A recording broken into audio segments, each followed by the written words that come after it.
नमस्कार दोस्तों, आपका स्वागत है हमारे चैनल में, जहां हम लाते हैं आपको धर्म, इतिहास और रहस्यों से जुड़ी अद्भुत कहानियां। आज हम बात करेंगे एक ऐसे रहस्य की जिसने सदियों से लोगों के मन में सवाल खड़ा किया है। क्या सच में भगवान श्री कृष्ण की 16,000 रानियां थीं? अगर हां तो कौन थीं ये रानियां? क्या ये प्रेम विवाह था या इसके पीछे कोई गहरा रहस्य छुपा है? चलिए जानते हैं इस अनकही कहानी को। श्रीमद्भागवत, विष्णु पुराण और अन्य कई ग्रंथों में बताया गया है कि एक बार नरकासुर नामक राक्षस ने धरती पर आतंक मचा रखा था। वह एक शक्तिशाली असुर था जिसने 16,000 से अधिक कन्याओं को बंदी बना लिया था। इन कन्याओं में देवताओं, ऋषियों और राजाओं की पुत्रियां थीं। नरकासुर उन्हें अपने महल के अंदर कैद कर चुका था। उनके सम्मान, उनकी स्वतंत्रता और उनका भविष्य सब कुछ छीन लिया गया था।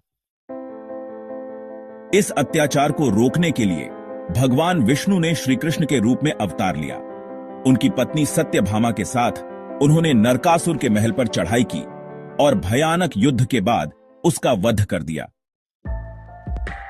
नरकासुर की मृत्यु के बाद उन 16,000 कन्याओं को आजादी मिली, लेकिन यहां एक और गहरी पीड़ा छुपी थी।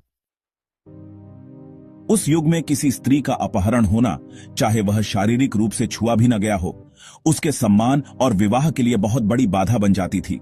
समाज उन्हें अब स्वीकार नहीं करता। उन स्त्रियों के माता पिता, भाई, पति, कोई उन्हें वापस अपनाने को तैयार नहीं था। अब वो सभी लड़कियां रोते हुए भगवान श्री कृष्ण के चरणों में गिर पड़ी और बोली, हे प्रभु, आपने हमें नरकासुर से तो मुक्त कर दिया, पर अब हमारा जीवन किसके सहारे कटेगा? कृपया हमें अपनाइए। आप ही हमारे जीवन के अंतिम आश्रय हैं।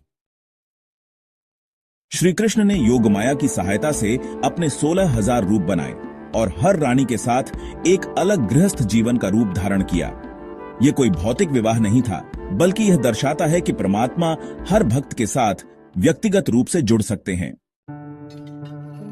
इस कथा का गहरा अर्थ है, भगवान कृष्ण हर आत्मा के भीतर विराजमान हैं। हर जीव उनसे अलग, बट फिर भी उनके ही अंश हैं। 16,000 रानियां भक्त आत्माओं का प्रतीक हैं और श्री कृष्ण उनका परमात्मा। तो यह कहानी सिर्फ इतिहास नहीं है, यह आध्यात्मिक संदेश है। ईश्वर किसी को नहीं छोड़ते, खासकर उन्हें जो उनके शरण में आ जाएं। तो दोस्तों, अब जब भी आप सुने कृष्ण की 16,000 रानियां, तो समझें कि यह करुणा, धर्म और भक्ति की अद्भुत मिसाल है। अगर आपको यह वीडियो पसंद आए